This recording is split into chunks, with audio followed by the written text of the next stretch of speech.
రణబలిగా విజయ్ దేవరకొండ గారు మన ముందుకు వస్తున్నారు. దీంట్లో రష్మిక గారు హీరోయిన్గా చేస్తున్నారు.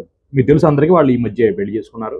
అయితే ఈ ఫోటో ఒకసారి చూసినట్టయితే 18వ సంవత్సరంలో ఒక ఫోటోని ఆధారంగా చేసుకొని వీళ్ళు ఈ పోస్టర్ డిజైన్ చేశారు రణబలికి. ఎందుకంటే న్యాచురల్కి దగ్గరగా ఉండాలని.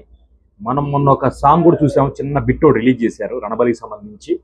దానిలో చాలా న్యాచురల్గా కనిపించింది విజయ్ దేవరకొండ యాక్షన్. దాంతోపాటు రష్మిక గురించి చెప్పక్కర్లేదు, ఆవిడ నిజంగా ఒక మనిషి ఇలాగే చేస్తారా బిహేవియర్ అని ఉంటుంది. సో దీనికి రాహుల్ గారు డైరెక్షన్ చేస్తున్నారు. ట్యాక్సీ వాళ్ళ తర్వాత అంత హిట్ రావాలని మళ్ళీ కోరుకుంటూ, అర్జున్ రెడ్డి తర్వాత బ్లాక్ బస్టర్ హిట్ కోసం ఎవరైతే విజయ్ దేవరకొండ ఫ్యాన్స్ ఎదురు చూస్తున్నారో వాళ్ళ కళలు మరీ నెరవేరాలని కోరుకుంటున్నాము. అదేవిధంగా ట్రైలర్ కూడా ఉంది, అది సాంగ్ కూడా ఉంది. దాంట్లో ఉన్న కలరింగ్ కానీ, దాంట్లో ఉన్న బ్యాక్ డ్రాప్ కానీ పీరియాడిక్ బ్యాక్ డ్రాప్తో వస్తుంది కాబట్టి వీలైనంత వరకు ఆ యాంగ్రీనెస్ ఆయన ఫేస్లో చూపిస్తూ ఉన్నారు. ఎందుకంటే యాంగ్రీనెస్లో విజయ్ దేవరకొండ అనిపిస్తారు కాబట్టి.